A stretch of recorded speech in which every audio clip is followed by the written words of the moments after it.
Imagine the worst-case scenario. 17 days after the electromagnetic pulse shredded every circuit board on Earth into worthless silicon and copper, Marcus Rivera crouches in the basement of a collapsed elementary school in what used to be Tacoma, watching a 12-year-old boy named Devon struggle to breathe through pneumonia that will kill him in 72 hours without antibiotics that no longer exist, and understands with brutal clarity that every skill he learned in 10 years as a Marine survival instructor means nothing if he cannot solve the most basic problem facing humanity right now: how to keep a child's body temperature above 95 degrees when the ambient air is 31 degrees Fahrenheit and dropping 3 degrees every hour as the nuclear winter from 6 meltdowns across the Pacific Northwest settles over the region like a frozen shroud. The EMP hit at 3:47 p.m. on a Tuesday in October, and by 3:48 p.m.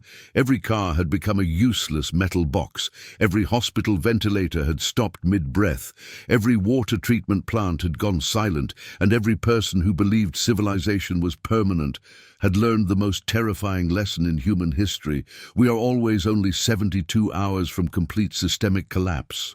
Devon's mother died 4 days ago trying to find medicine in a looted pharmacy, and his father never came home from Seattle after the pulse, and now Marcus is the only thing standing between this shivering child and the mathematical certainty of hypothermic death. His survival pack contains 1 wool blanket, half a bottle of water purification tablets, a folding knife with a 3-inch blade, and 16 years of training that keeps screaming at him that fire is life, shelter is survival, and hope is the only renewable resource in the apocalypse. The thermometer on the wall, powered by ancient mercury, one of the few instruments still working in this electronic graveyard, reads 31 degrees and falling.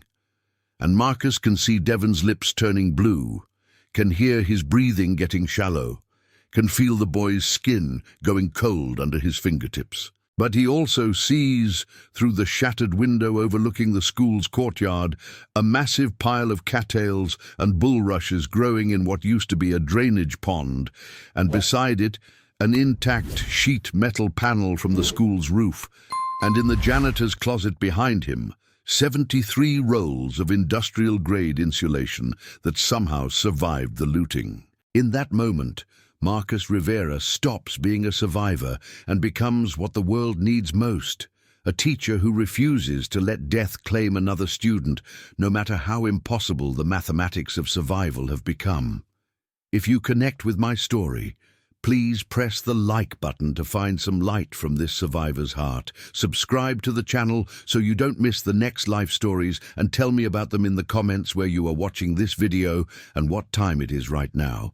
It makes me very happy to know that from any corner of the country or the world you are listening to me.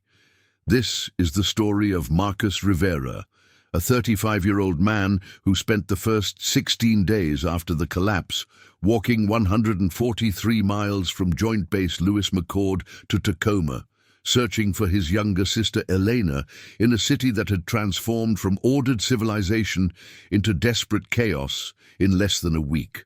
What Marcus found instead of his sister was a school basement, sheltering 11 survivors who had chosen him as their leader the moment he showed them how to purify water using nothing but clear plastic bottles, sunlight, and patience. In the ruins of the Pacific Northwest, where the electromagnetic pulse had created a civilization-ending event that made every Hollywood apocalypse film look optimistic, Marcus became something he never intended: a reluctant teacher sharing knowledge that separated the living from the dead. The nuclear plant meltdowns that followed the EMP had created a radioactive cloud that turned autumn into winter, dropping temperatures to levels that made survival without modern heating a daily fight against thermodynamics and human physiology.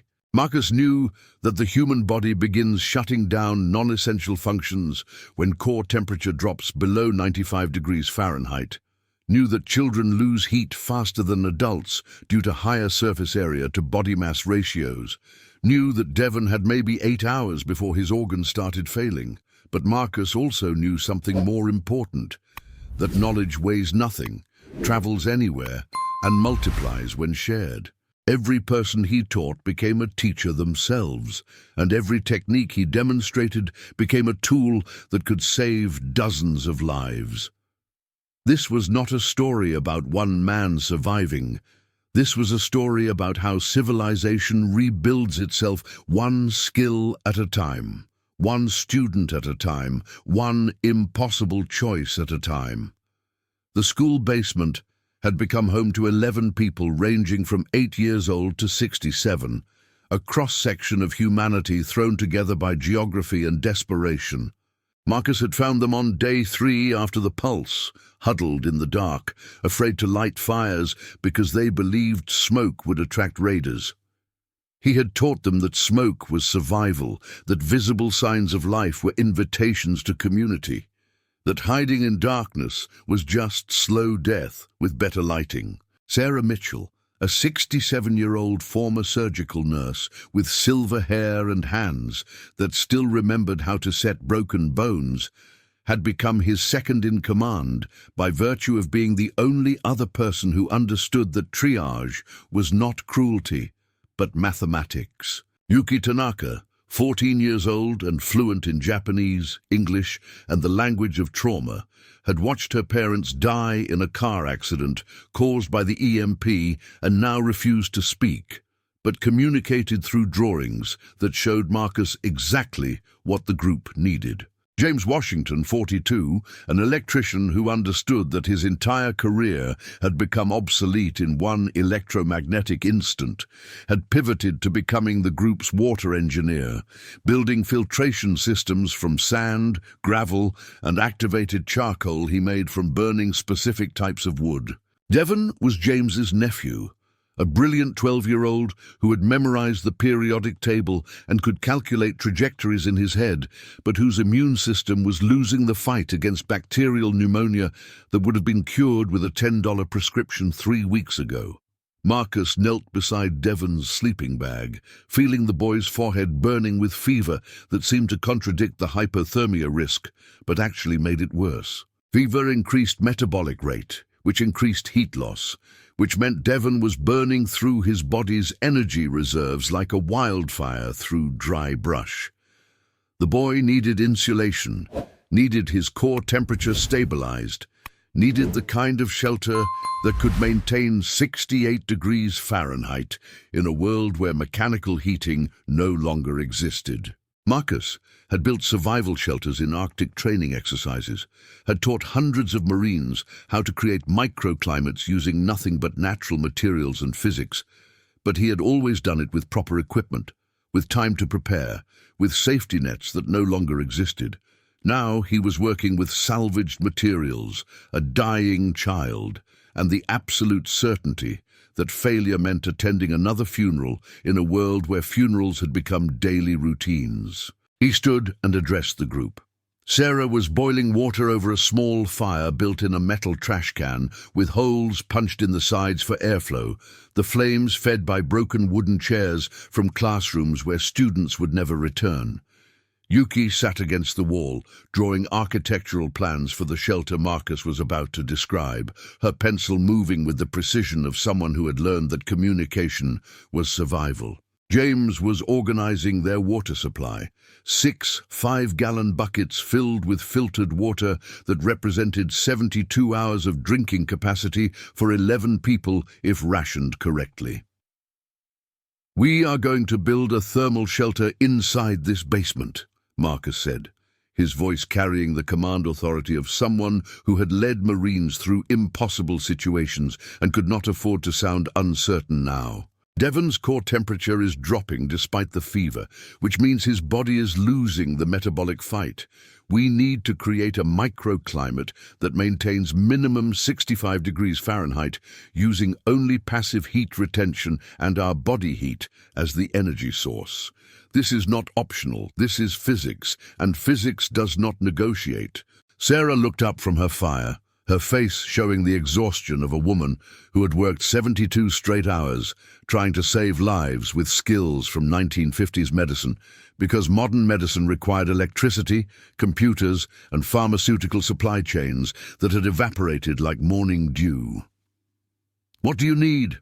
she asked. And Marcus heard in those 4 words the absolute trust that kept groups alive when trust was the scarcest resource in the apocalypse. Every piece of insulation from the janitor's closet, the sheet metal panel from the courtyard, all the cattails and bulrushes from the drainage pond, rope or anything that can substitute for rope, plastic sheeting if we have it, and 8 hours of everyone's labor before the temperature drops below 25 degrees. Marcus watched their faces, saw the calculation happening behind their eyes. 8 hours of labor meant 8 hours of caloric expenditure, which meant 8 hours of burning through food supplies that were already rationed to starvation levels. But 8 hours of labor also meant Devon might live, and in this new world, that was a trade every person in this basement would make without hesitation. James stood first. "I can make rope from the cattail leaves. It will take 3 hours, but it will hold weight." He had taught himself this skill from a survival manual he found in the school library, had practiced while others slept, had become the kind of person who learned new skills like breathing because stopping meant dying. Yuki held up her drawing.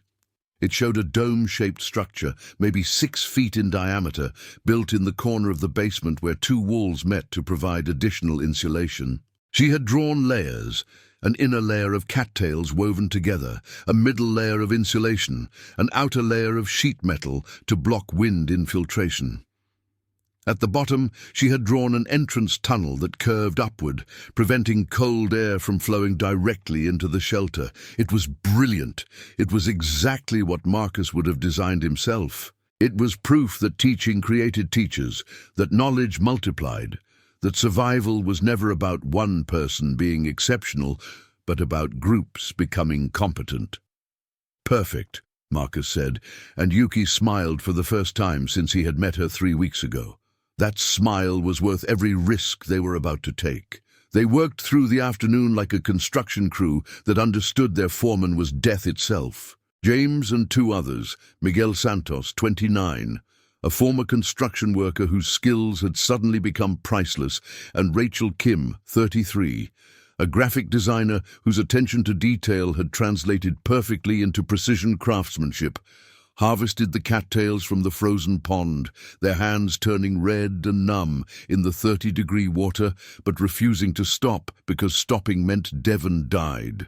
Sarah stayed with Devon, monitoring his breathing, keeping him hydrated with small sips of water, whispering stories about her own children who she hoped were alive somewhere in this shattered world. Yuki organized materials with the efficiency of a logistics coordinator, creating piles sorted by function and size, turning chaos into order through sheer force of will. Marcus focused on the physics. A thermal shelter worked on the same principle as a sleeping bag. Trap air in layers of insulation, prevent that air from circulating and carrying heat away, minimize heat loss through conduction by keeping the body off cold ground, create a small space where body heat could accumulate rather than dissipating into infinite volume. The human body generated approximately 100 watts of heat at rest, enough to power a light bulb, enough to heat a small, insulated space to survivable temperatures. 11 bodies in the basement generated 1,100 watts, but that heat was being lost to the enormous volume of the basement and the concrete walls that acted like thermal sinks, absorbing heat and radiating it into the frozen earth. By creating a small, insulated shelter, they could concentrate 6 or 7 bodies worth of heat, 700 watts, into maybe 40 cubic feet of space, creating a microclimate that could maintain 68 to 70 degrees, even when the ambient temperature outside the shelter dropped below 20. The mathematics of survival were brutal, but honest. Energy in versus energy out. Heat generated versus heat lost. Calories consumed versus calories burned. Every decision was an equation, and the only way to win was to make the numbers work in your favor through knowledge, effort, and refusing to quit when exhaustion screamed at you to stop. By dusk, when the ash-choked sky turned from grey to black without ever showing a hint of sun, they had built the frame. Miguel had used scavenged 2x4s from destroyed furniture to create a dome structure, the wood pieces lashed together with rope. James had twisted from cattail leaves, each knot tested to hold at least 50 pounds, because structural failure meant collapse, meant potential injury to already fragile bodies. The frame looked like a geodesic dome, designed by someone who had never studied architecture, but understood intuitively that triangles were strong and curved surfaces shed loads efficiently. Rachel and Yuki began weaving cattails through the frame, creating a basket-like structure that would form the inner layer. Cattails were perfect for this. The dry stalks were rigid enough to hold shape, but flexible enough to weave, and the fluffy seed heads, when pulled apart, created a mass of fibers that acted like natural insulation. They worked by firelight, their fingers moving in patterns that looked like dance, over and under, building a wall one stalk at a time. Yuki had created a rhythm, humming a melody that might have been a Japanese folk song, and Rachel had matched her pace to the rhythm, and together they built faster than Marcus had thought possible. James and Miguel installed the insulation layer next, wrapping the industrial-grade fiberglass around the cattail structure, securing it with more rope, creating a barrier that would trap air in millions of tiny pockets. This was the critical layer. Insulation worked, not because the material itself was warm, but because it prevented air movement. Still, air was an excellent insulator. The R-value of trapped air was roughly 1.0 per inch of thickness, but moving air was a thermal highway that carried heat away at devastating speed. The insulation would keep the warm air generated by body heat from escaping, would prevent cold air from infiltrating, would turn the shelter into a thermos bottle for humans.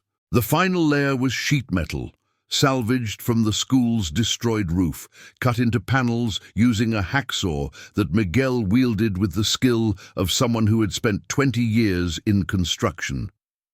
The metal would block wind, would prevent moisture from rain or snow from soaking through the insulation, would add a layer of radiant heat reflection. Marcus had learned in Arctic Survival School that reflective surfaces could reduce radiant heat loss by up to 30%, and 30% might be the difference between Devon waking up tomorrow and Devon never waking up again. By midnight, 14 hours after they started, the shelter was complete. It sat in the corner of the basement like an oversized cocoon, maybe 6 feet wide and 4 feet tall, with an entrance tunnel that curved upward just as Yuki had drawn. Marcus crawled inside first, testing the structure, feeling the immediate difference in temperature. Outside the shelter, the basement was 32 degrees. Inside, with no heat source except his own body, the temperature was already 38 degrees and rising. The insulation was working, the physics was sound, the mathematics of survival were tipping in their favor. He crawled back out and looked at his team. They were exhausted, swaying on their feet, hands covered in cuts and blisters, faces showing the strain of 14 hours of intense physical labor on starvation rations. But they were also smiling because they had built something impossible, had turned theory into reality, had created life-saving technology from trash and determination. "Sarah, you and I will take Devon inside first, get him warm, monitor his vitals," Marcus said. "James, Miguel, Rachel, you three follow us. Add your body heat to the space. Yuki, you coordinate outside. Make sure the fire stays lit. Make sure everyone else stays warm. We rotate every 4 hours so no one gets hypothermic from sleeping in the main basement." They moved Devon carefully, wrapping him in the single wool blanket, sliding him through the entrance tunnel into the shelter. Inside, Sarah positioned him in the center, surrounded by adults whose bodies would act as living furnaces. Marcus felt the temperature rising immediately. 40 degrees, 45 degrees, 50 degrees, 7 bodies in 40 cubic feet of insulated space, 700 watts of human heat with nowhere to escape. The mathematics were working. Devon's breathing began to stabilize. The blue tint in his lips faded. His shivering, which had been constant and violent, began to slow. Sarah checked his pulse, counted respirations, felt his skin temperature with the practiced touch of someone who had assessed thousands of patients. She looked at Marcus and nodded once. He was going to live through the night. Maybe longer. Maybe long enough for his immune system to win the fight against the infection, assuming they could keep his core temperature stable. Assuming they could keep feeding him calories to fuel his immune response, assuming 1,000 variables that were no longer fully under their control. Marcus lay in the shelter, surrounded by the sound of breathing, feeling the warmth building like a living thing, and for the first time in 17 days he allowed himself to believe that knowledge was more powerful than chaos, that teaching was more valuable than hoarding, that civilization could be rebuilt one shelter at a time by people who refused to let the apocalypse define what was possible. Outside the shelter, in the frozen basement, the other 4 survivors huddled around the fire. Chen Liu, 47, a former high school chemistry teacher who had been teaching the group how to make activated charcoal for water filters. Marcus Johnson Jr., 8 years old, the youngest member of their group, who had lost his entire family in the first week and had attached himself to Marcus Rivera like a shadow because they shared a first name, and that coincidence felt like destiny. Thomas Brennan, 53, a former accountant who had discovered that calculating caloric expenditure and ration distribution was far more critical than calculating tax returns. And Elena.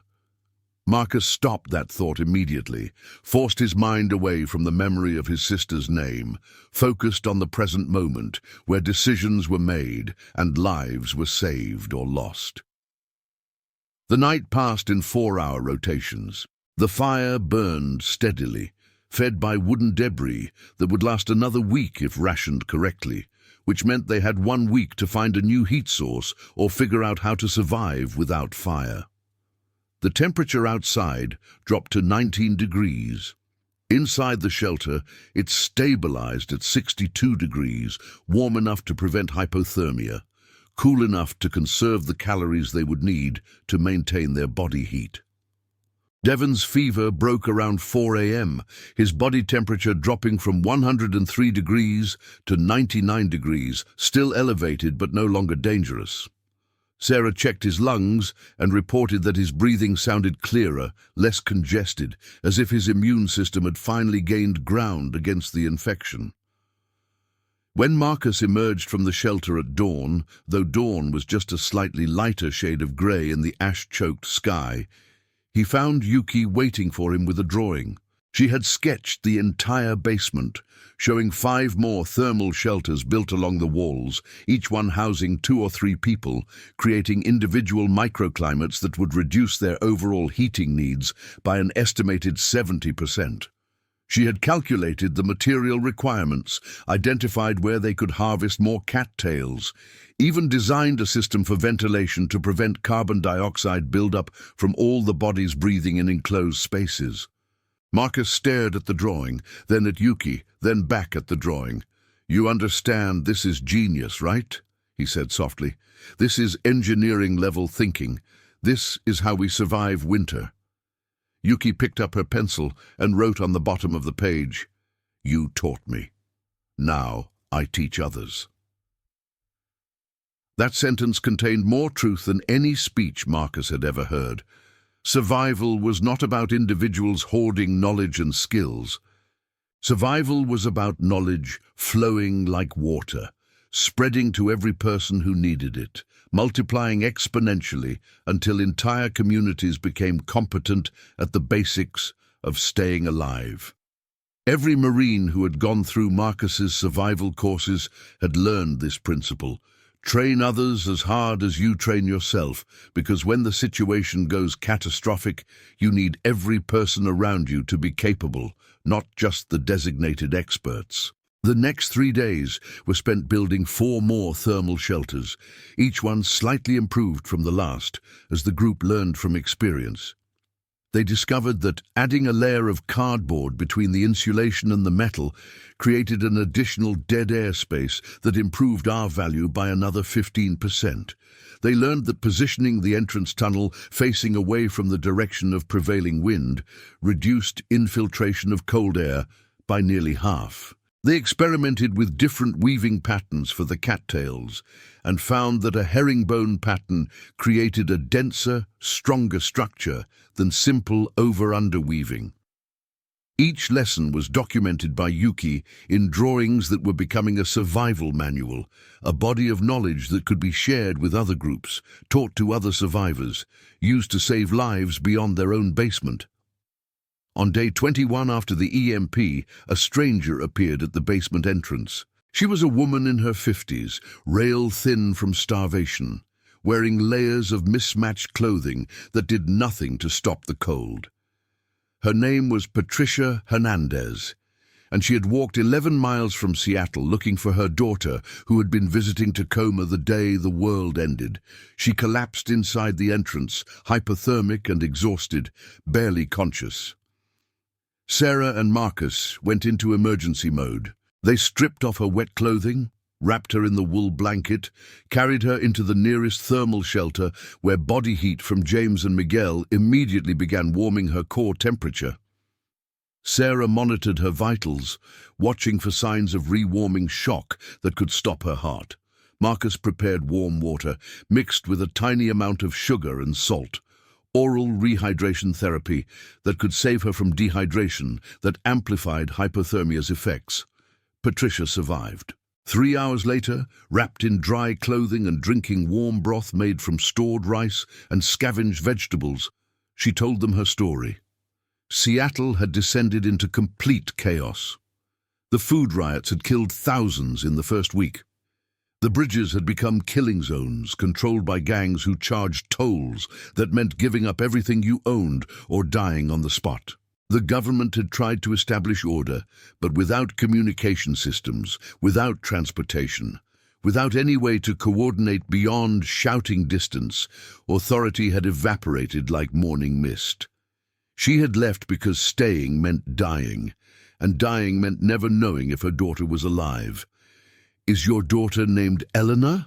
Marcus asked, the question coming from somewhere deep in his chest, from the hope he had been trying to suppress for 3 weeks. Patricia looked at him with confusion. "No, her name is Maria." "Why?" Marcus shook his head. "I am looking for someone too, my sister. I thought maybe." He did not finish the sentence. The statistics were brutal. Millions had died in the first week. Millions more were dying now from starvation, exposure, disease, violence.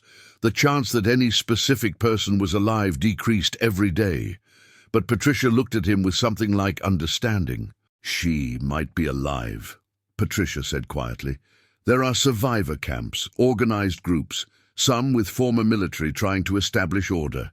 If your sister was smart and lucky, she found one." Marcus nodded. Smart and lucky. Elena was both.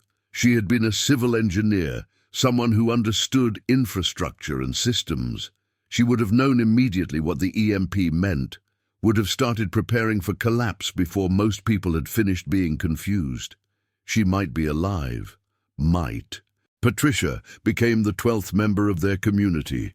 She knew edible plants, could identify which roots and berries were safe to eat and which would kill you in hours. She taught them that cattail roots could be eaten raw or cooked, that they tasted like cucumber, and provided crucial carbohydrates when calorie sources were disappearing. She showed them how to make acorn flour by leaching out the bitter tannins, using cold water and thyme, turning a plentiful but inedible resource into bread that could sustain them through winter. The group fell into a rhythm. Wake at dawn, tend the fire, Ration breakfast, usually thin gruel made from rice or oats stretched to near transparency.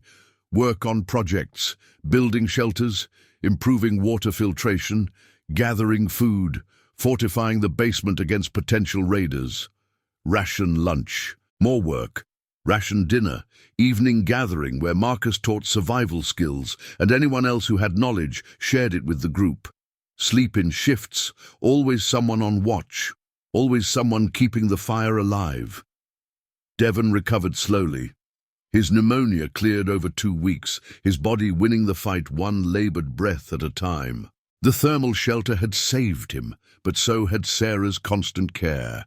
So had the community's willingness to share their heat, so had the refusal to accept that a 12-year-old should die because antibiotics no longer existed. The day he stood up and walked on his own, smiling despite his skeletal frame, the entire group celebrated with a feast. A pot of soup made from hoarded vegetables and a squirrel James had trapped. Divided into 12 bowls that were nowhere near enough calories, but felt like abundance because they were eating together. But celebration was temporary. Reality was permanent.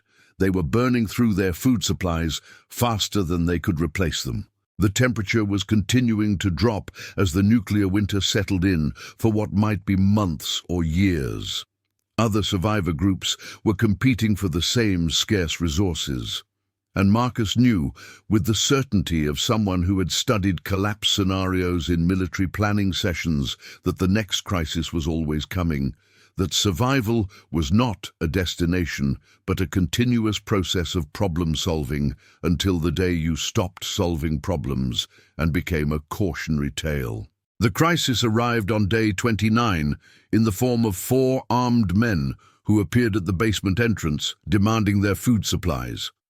They were not raiders in the Mad Max sense. They were fathers who had families to feed, desperation written in every line of their gaunt faces. Their leader was a man named Carl, maybe 45 years old, holding a hunting rifle he clearly did not want to use but would if necessary. Marcus faced them at the entrance, Sarah beside him, the rest of the group behind them forming a wall of bodies. He understood immediately that violence would kill people on both sides, that bullets did not discriminate between good people and bad people, that everyone in this situation was just trying to survive. "We have 12 people here," Marcus said calmly. "We are rationing at near starvation levels. If we give you our food, we all die in a week. But if you join us, if you share what you know and work with us, we all have a chance." Carl laughed, but it was a bitter sound with no humor. "Join you? We have families. 7 people in a house 3 blocks from here. We need food now, not teamwork." "Then bring them here," Marcus said. "Bring all 7. We will teach you how to build thermal shelters, how to purify water, how to find food that is hiding in plain sight. We will share what we have, and you will share what you have, and together we become 19 people who are harder to kill than 12 people or 7 people standing alone." The 4 men looked at each other. Marcus could see the calculation happening, could see them weighing options. Take the food by force, which might work but might also end with someone dead. Leave and try somewhere else, which meant more walking, more energy burned, more time their families went hungry. Or trust this stranger who was offering collaboration when trust was the riskiest investment in the apocalypse. Carl lowered the rifle. "What do you need from us?" "Everything you know, everything you have, everything you are willing to do to keep 19 people alive." 3 hours later, the basement population had nearly doubled. Carl and his group brought skills Marcus's people lacked: carpentry expertise, mechanical knowledge, even a former paramedic who could complement Sarah's nursing skills. They brought 2 weeks' worth of canned food they had been hoarding, which seemed like a betrayal of the collaboration until Marcus explained that now they could pool resources, and all 19 people could eat slightly more than starvation rations instead of 7 people eating adequately, while 12 people died. They brought a battery-powered radio that no longer worked, but that Chen, the chemistry teacher, believed could be converted into a crystal radio that might pick up emergency broadcasts if any government still existed somewhere. They also brought news. The raids were getting worse. Organized gangs were moving through neighborhoods, taking everything. The death toll in Tacoma alone was estimated at 30,000, 15% of the population gone in a month. Cannibalism rumors were spreading, though Carl insisted he had not seen evidence, just heard stories that might or might not be true. The ash cloud from the meltdowns was not clearing, which meant the nuclear winter might last years, which meant farming was impossible, which meant the only food was what had been stored before the collapse and what could be hunted or foraged from a landscape that was dying under frozen darkness. Marcus listened to it all and felt the weight of leadership settling heavier on his shoulders. 19 people now depended on his knowledge, his decisions, his ability to solve impossible problems. He thought about his Marine survival instructor training, about the classes where they had been taught that leadership in crisis was not about being the strongest or smartest, but about staying calm when everyone else was panicking, about making decisions based on data when emotions screamed different directions, about accepting that sometimes people died despite your best efforts, and you had to keep leading anyway. That night, in the thermal shelter, lying surrounded by the breathing of 5 other bodies, Marcus allowed himself to think about Elena. She would be 32 now. She had been working for Seattle's Public Works Department, designing water systems, understanding infrastructure at a level Marcus never could. If anyone could survive this, could organize a group, could use knowledge to overcome chaos, it was Elena. But 30 days was a long time in the apocalypse. Anything could have happened, probably had happened. He pushed the thought away and focused on tomorrow's problems. They needed to establish a hunting rotation. They needed to expand their water purification capacity to handle 19 people. They needed to scout for more resources while being careful not to attract attention from more aggressive groups. They needed to teach everyone the survival skills so that losing any one person, including Marcus himself, would not collapse the entire community. Teaching.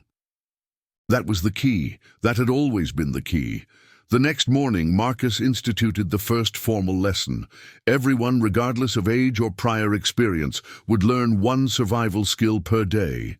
Today's lesson: fire starting without matches or lighters. He had salvaged a bow drill set from a camping store that had been looted of everything except the most primitive equipment. He demonstrated the technique: friction between the drill and the fireboard creating heat, heat creating an ember, ember transferred to a tinder bundle of shredded bark and dried grass, gentle blowing transforming ember to flame. It took Marcus 30 seconds to create fire. It took the next person, Miguel, 3 minutes. It took Patricia 15 minutes and 3 broken drills before she succeeded. It took little Marcus Jr., the 8-year-old, 45 frustrating minutes before he finally created an ember that took flame. And when he did, he screamed with joy so loudly that everyone in the basement stopped what they were doing and applauded. Because that was a miracle. An 8-year-old who could create fire from sticks was an 8-year-old who could survive even if every adult around him died. By evening, 14 out of 19 people had successfully created fire using primitive methods. The other 5 would try again tomorrow and the day after and the day after that until they succeeded, because failure was not death sentence, but simply incomplete learning. The days began to blur. Day 30, day 35, day 40. Each one a survival victory and a new crisis. Devon relapsed with another infection, and Sarah saved him using herbal remedies Patricia taught her: yarrow for fever, willow bark for pain, honey as an antimicrobial agent applied directly to wounds. Chen succeeded in building a crystal radio and picked up a faint broadcast from what might have been Boise, Idaho, claiming that FEMA had established a survivor zone with food, medicine, and protection, But Boise was 600 miles away through frozen wasteland, and they had no vehicles, and walking would mean death from exposure or starvation or raiders long before they covered half that distance. James perfected a water filtration system that removed 99% of bacteria using sand, gravel, charcoal, and a ceramic flower pot, creating clean drinking water from the contaminated creek behind the school. Rachel taught everyone basic first aid, demonstrating on Miguel how to splint a broken bone using sticks and torn cloth. Yuki's survival manual had grown to 60 pages of drawings, showing everything from shelter construction to edible plant identification to basic medical procedures. She had become the group's documentarian, ensuring that knowledge outlasted any individual person. The temperature stabilized at 23 degrees Fahrenheit during the day, dropping to 15 degrees at night. Winter had arrived and was not leaving. The thermal shelters were keeping them alive, but food was becoming the critical limiting factor. They were down to less than 2 weeks of stored food, even with severe rationing. Hunting had yielded almost nothing. The few surviving animals had either fled the region or gone into hiding. Foraging was limited by the frozen ground and the ash covering everything. They needed a solution, or they needed to move, and moving meant abandoning everything they had built. On day 43, Marcus made a decision that would define their survival or end it. He called a community meeting and explained the situation with complete honesty. "We are going to starve if we stay here," he said. "I estimate 12 days before we run out of calories entirely. We have 3 options. 1, we stay and hope hunting improves. 2, we move to a different location and hope resources are better. 3, we risk going into the heavily raided areas of Tacoma, where food might still be hidden in places others have not thought to look." "Option 3 gets us killed," Carl said flatly. "Those areas are war zones." "Option 1 gets us dead from starvation," James countered. "Slow death is still death." "Option 2 might be the same," Sarah said quietly. "Moving 19 people, some of them children or elderly, through frozen territory with no shelter, we might lose people to hypothermia before we find anywhere better." The debate continued for 3 hours. Democracy in the apocalypse was messy and slow and absolutely necessary because people who had no voice in decisions stopped caring about outcomes. Marcus listened to every opinion, watched the group work through the mathematics of survival, saw them struggling with the same impossible choices military commanders faced every day.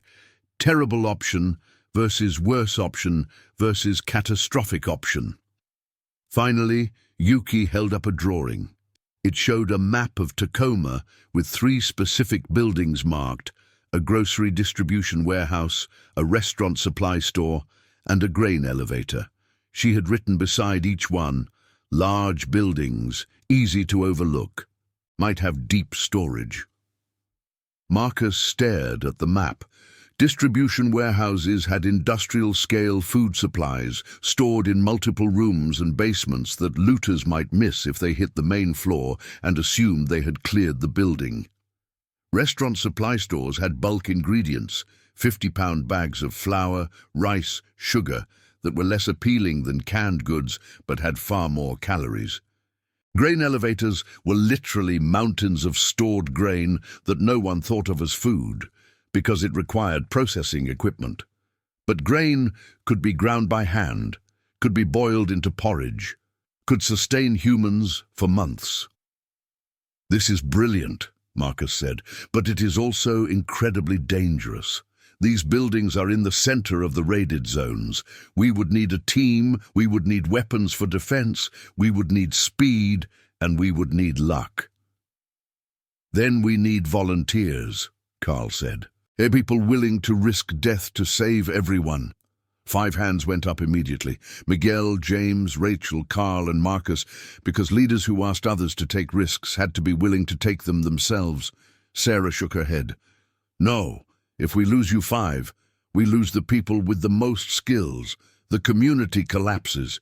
We need to send people who are expendable." She stopped herself, hearing how that sounded. "I did not mean—" "You meant people whose loss would hurt less," Thomas Brennan said quietly. The accountant who had spent 40 days calculating resource distribution looked at Marcus directly. "Send me. I am older, I have no specific survival skills the group cannot replace, and I can carry as much weight as the younger people. Send me instead of James or Miguel." The offer hung in the air like smoke. Marcus felt the moral weight of it crushing down on him. Thomas was right. From a pure utilitarian perspective, losing Thomas would hurt the community less than losing James or Miguel. But from a human perspective, Thomas's life had just as much value as anyone else's. This was the trolley problem made real. This was leadership distilled to its cruelest essence. "No," Marcus said firmly. "We do not assign human value based on utility. Thomas, your offer is honorable, but I need you here doing exactly what you have been doing. The 5 of us go because we volunteered, because we have combat or crisis training, because we can move fast and fight if necessary. If we do not come back, the community continues under Sarah's leadership, with Thomas handling logistics and Chen handling technical problems. That is not because anyone is expendable. That is because survival requires accepting risk while minimizing it." They left at dawn the next day, moving through the frozen ruins of Tacoma like ghosts. Marcus had armed them with whatever weapons the group possessed. 2 hunting rifles with limited ammunition, 3 knives, a baseball bat, and the most dangerous weapon of all, the willingness to do violence if necessary to protect their community. They moved in tactical formation, Marcus taking point because his Marine training was most recent. Carl bringing up the rear because his hunting experience made him alert to threats. The warehouse was 3 miles from the school. It took them 4 hours to cover the distance because they moved cautiously, avoiding open areas, using destroyed buildings for cover, stopping frequently to listen for sounds of other groups. The city was not empty. Smoke rose from dozens of fires. Distant shouts echoed between collapsed buildings. Bodies lay in the streets, some fresh, some frozen in positions that told stories of how they died. This was not civilization recovering. This was civilization's corpse being picked apart by survivors who'd become something else. They reached the warehouse at noon. The front entrance had been smashed open, the loading dock looted, evidence of multiple groups fighting over access visible in bullet holes and dried blood. But Marcus was not interested in the obvious spaces. He led them around to the back, where a small door marked electrical access hung open on broken hinges. Inside was darkness and the smell of rot. They used chemical light sticks, precious resources but necessary, to navigate through hallways that wound into the depths of the building. Marcus was looking for something specific, the sub-basement level where temperature-controlled storage would have kept frozen food before the power died.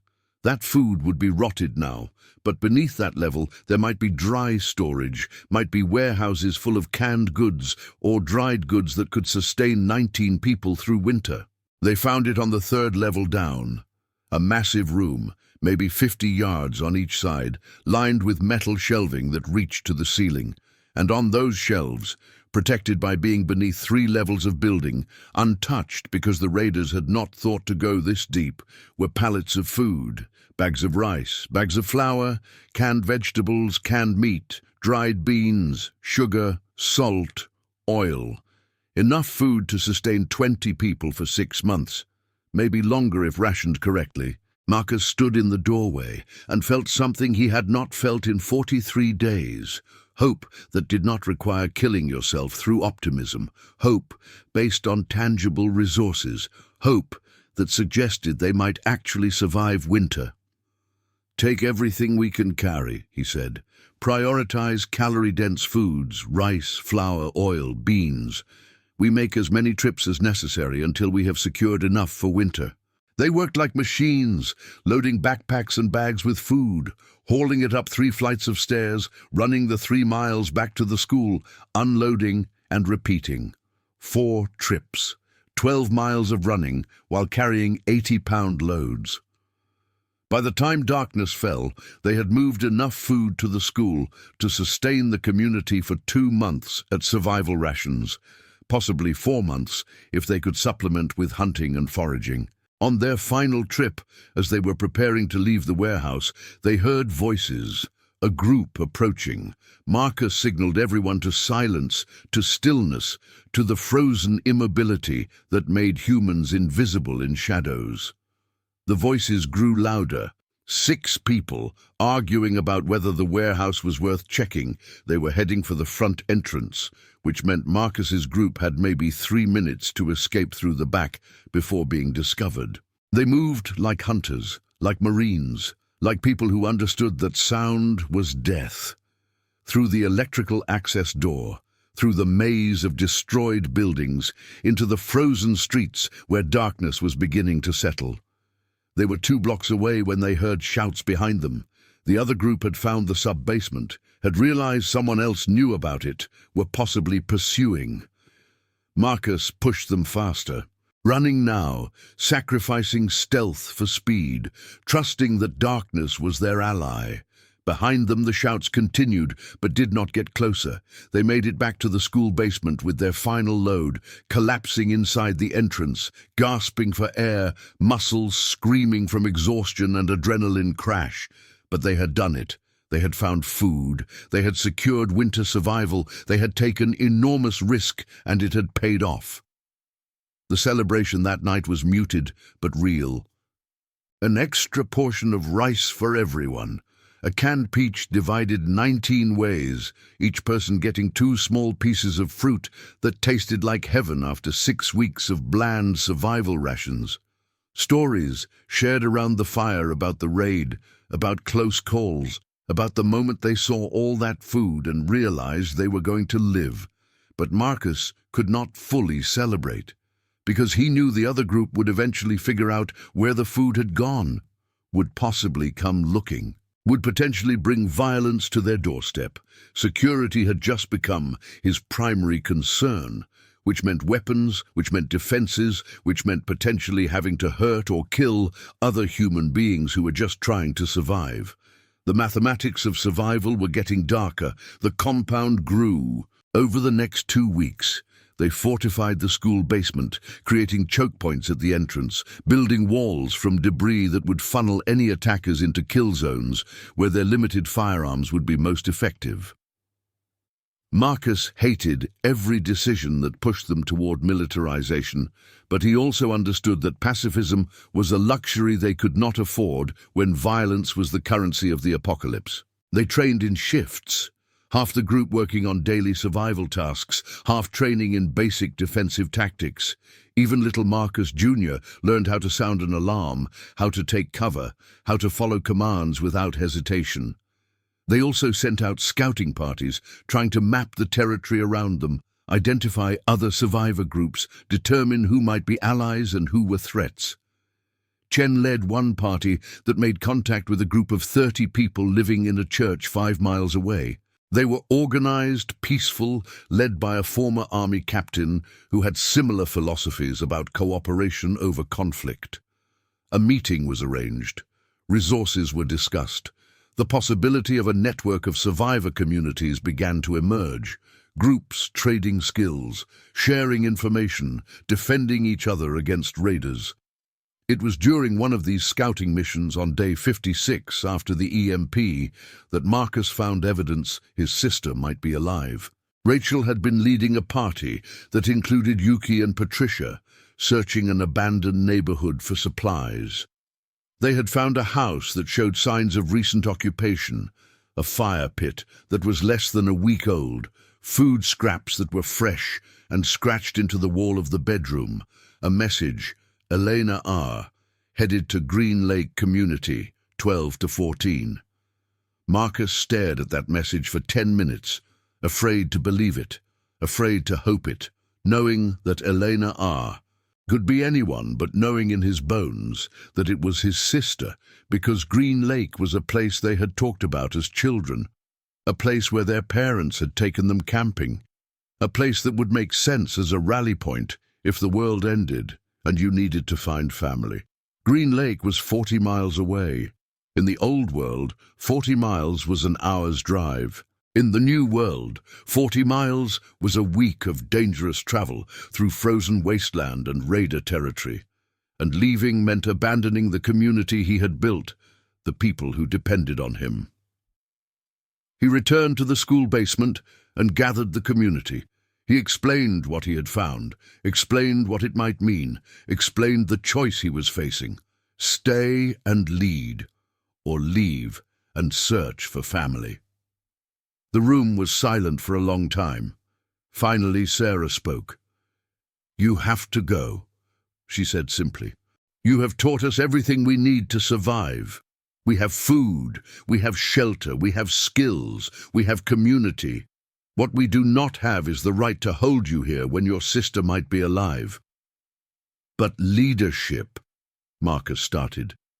"Leadership is not one person," Carl interrupted. "Leadership is knowledge and skill distributed across the entire group so that no single person is critical. You taught us that. You made sure we could survive without you. Now trust that we will." Marcus looked around the circle at 19 faces that had become family. Yuki, who had grown from silent trauma victim to brilliant engineer. Devon, who had survived pneumonia through community care and now wanted to become a doctor in whatever world emerged from this collapse. James and Miguel, who had become inseparable friends despite being from completely different backgrounds. Rachel and Chen, who were teaching others with the same dedication Marcus had shown them. Little Marcus Jr., who followed him everywhere and called him Uncle Marcus, and who needed to learn that sometimes people left not because they wanted to, but because they had to. "I will be gone 1 week, maybe 2, Marcus said. "If I find Elena, I bring her back here. If I do not find her—" He did not finish that sentence. "Carl, you lead while I am gone. Sarah, you are second. Thomas handles logistics. Chen handles technical. Everyone follows the schedule. Everyone does their work. Everyone survives." He left at dawn with a pack containing 1 week of food, water purification tablets, the wool blanket, his knife, one of the rifles with 12 rounds of ammunition, and a hand-drawn map showing the route to Green Lake. Carl walked with him to the edge of their territory, and they embraced briefly. 2 men who had almost killed each other 2 months ago and who were now brothers in every way that mattered. "Bring her back," Carl said, "or come back alone. Either way, come back."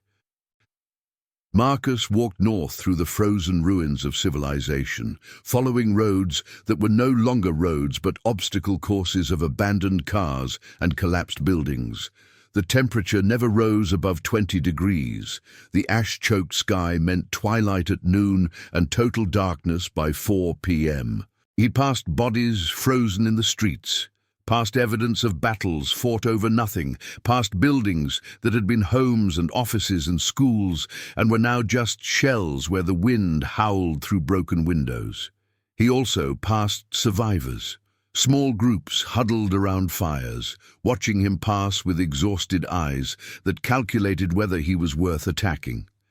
He showed no fear, showed no weakness, kept his rifle visible but not threatening. Most let him pass. One group, 3 men who looked desperate enough to try anything, started to approach, but Marcus racked around into the rifle chamber with a sound that was unmistakable, and they reconsidered. Violence avoided through the threat of violence, which was not the same as peace, but was survival. He slept in destroyed buildings, in his thermal shelter made from the wool blanket and salvaged insulation, maintaining his core temperature, conserving his calories, pushing north with the stubborn determination of someone who had walked 143 miles to find his sister and would walk 1,000 more, if necessary. On day 4, he reached Green Lake. It was not what he expected. The community was large, maybe 200 people, organized with military precision. Walls made from cars and debris, guard towers with actual guards, a central command structure. This was not a survival group. This was the beginning of something larger. Marcus approached the main gate with his hands visible and empty. A guard, a woman maybe 25 years old, holding a military-grade rifle, challenged him. "State your business," she said, her voice professional, trained. "I am looking for my sister, Elena Rivera. I have reason to believe she is here." The guard's expression did not change. "Wait here." She disappeared inside, and Marcus waited in the frozen wasteland, hope and fear waging war in his chest. 10 minutes passed, 20. Then a figure emerged from the gate, walking fast, breaking into a run, and Marcus saw her face, and dropped his rifle and ran too, and they collided in the middle of the frozen road like two planets whose orbits had finally converged after months of desperate searching. Elena Rivera, 32 years old, civil engineer, survivor, sister, alive. They held each other and cried like children while the guards watched impassively, and the wind carried ash across the frozen landscape, and the world ended and continued ending. And somehow, against all mathematical probability, two people who loved each other had found each other in the ruins of civilization. Later, inside the community, drinking hot tea that tasted like luxury, Marcus told her everything. Elena told him her story, escaping Seattle, finding this group, using her engineering skills to help build infrastructure, establishing herself as essential. They talked about their parents who were definitely dead, about friends who were probably dead, about the future which was unknowable. "I have a community," Marcus said. 19 people in Tacoma. I need to get back to them, but I want you to come with me." Elena looked at him with sadness and love. "I cannot leave here," she said. "This community needs me. They are building something that might actually last. Power generation, water systems, agricultural planning. This might be where civilization rebuilds. But you should stay. Bring your people here. 19 people plus 200 people becomes 219 people who have better chance of surviving winter." Marcus thought about it. Thought about the school basement that had become home. Thought about the community that had become family. Thought about whether bringing them here was saving them or absorbing them into something larger where their identity would dissolve. "I need to ask them," he said finally. "Need to give them choice. But I will bring the message. And I will come back here regardless, because you are my family, and I just spent 2 months thinking you were dead, and I am not losing you again." They spent 2 days together, Marcus learning about the Green Lake community's systems, Elena learning about his group's survival techniques. They realized they were both doing the same work, building civilization from ruins, one skill at a time, one person at a time, one impossible problem solved at a time. When Marcus left, Elena gave him a radio, a working radio salvaged from military equipment, solar-powered, with range of maybe 50 miles. "So we can talk," she said. "So you are never alone." Marcus walked back to Tacoma, carrying hope heavier than any pack. His sister was alive. A larger community existed. The possibility of survival had expanded beyond day-to-day desperation into actual planning for a future that might contain more than just not dying. He returned to the school basement on day 67 after the EMP. The community had not just survived his absence, they had thrived. 2 new thermal shelters built. 3 new members who had wandered in starving and had been taken in because that was who they were now. A hunting party that had brought down a deer, providing meat that would last a week. Chen's crystal radio had picked up multiple broadcasts from survivor communities across Washington, Oregon, and Idaho, suggesting that pockets of civilization were emerging everywhere, that humans were doing what humans do, adapting, cooperating, surviving. Marcus called a meeting and presented the choice. Stay as an independent community or merge with Green Lake's larger group. The debate lasted hours. Some wanted independence, some wanted the security of numbers. Some trusted Marcus's judgment and would follow wherever he led. In the end, they voted 14-8 in favor of merging with Green Lake. It was not unanimous, which was healthy, which meant people felt safe expressing dissent, which meant the community was actually democratic rather than cultish. They spent 2 weeks preparing for the move, packing food, disassembling the thermal shelters to bring the materials, teaching the final lessons to ensure everyone could survive the 40-mile journey.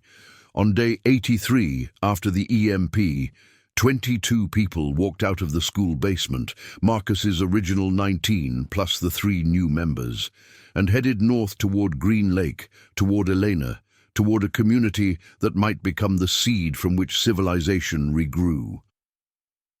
The journey took a week. They moved as a unit covering 6 miles per day, stopping early to build temporary shelters each night. Little Marcus Jr. rode on Miguel's shoulders half the time, singing songs to keep spirits up. Yuki documented the journey in drawings. Chen lectured about chemistry and physics to anyone who would listen. Patricia identified edible plants buried under snow.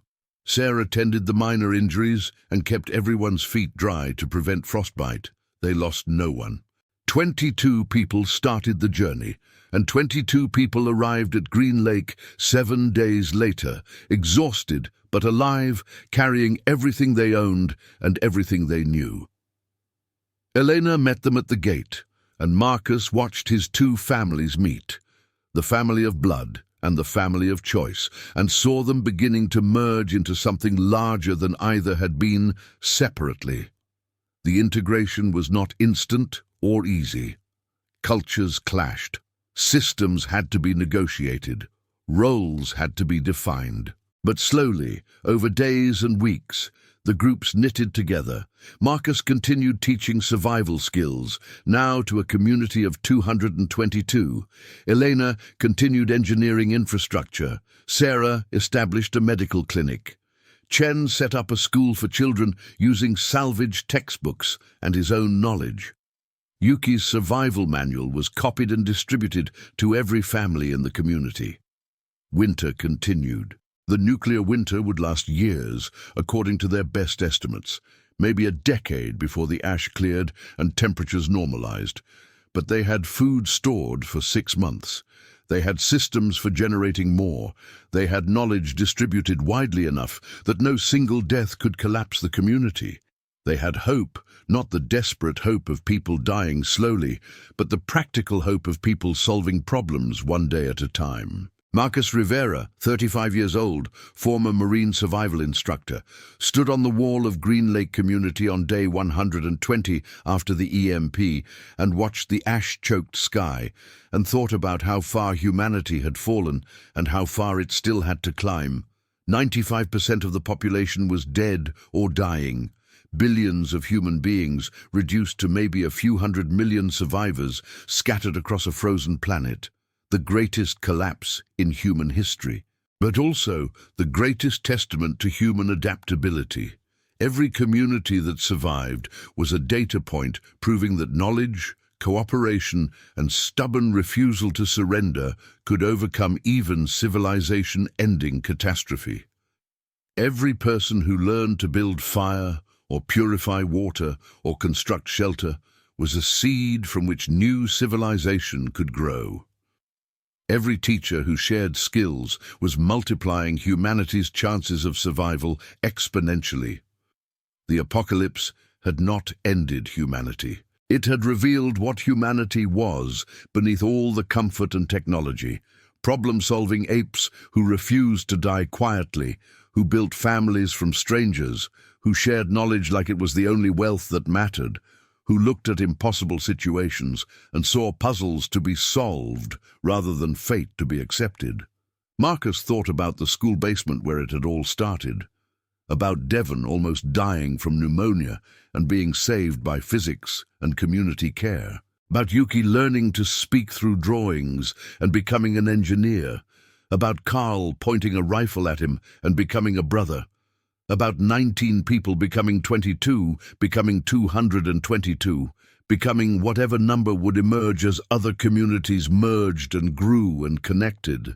He thought about the soldiers he had trained in survival skills during his Marine years, how he had told them that survival was 90% mental, 10% skill, and 100% refusing to quit even when math said you were dead.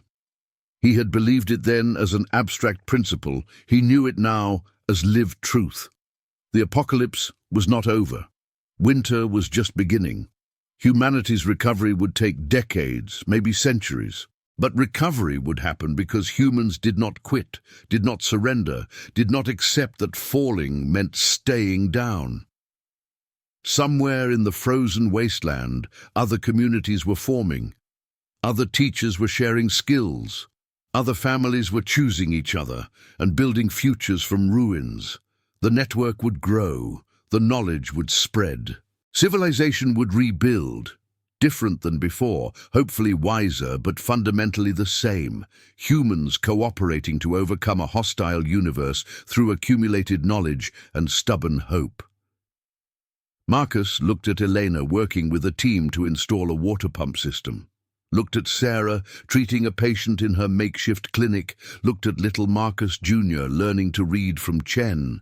Looked at Yuki designing a greenhouse that might allow them to grow food under artificial light. Looked at Carl leading a hunting party with the confidence of someone who had found his purpose. This was civilization rebuilding. Not in governments or armies, but in communities teaching each other to survive, then to live, then to flourish. The worst-case scenario had happened. The world had ended, and humanity had responded by refusing to end with it. That was the lesson. That was the truth that needed to be shared. Not that survival was easy or painless or without devastating loss, but that it was possible. That knowledge was power, that community was survival, that every person who learned became a teacher, that hope was not optimism but action, that falling down was not the same as staying down. Marcus picked up the radio Elena had given him and turned to the emergency frequency. Other communities would be listening. Other survivors would be searching for proof they were not alone. He pressed the transmit button and spoke into the frozen darkness.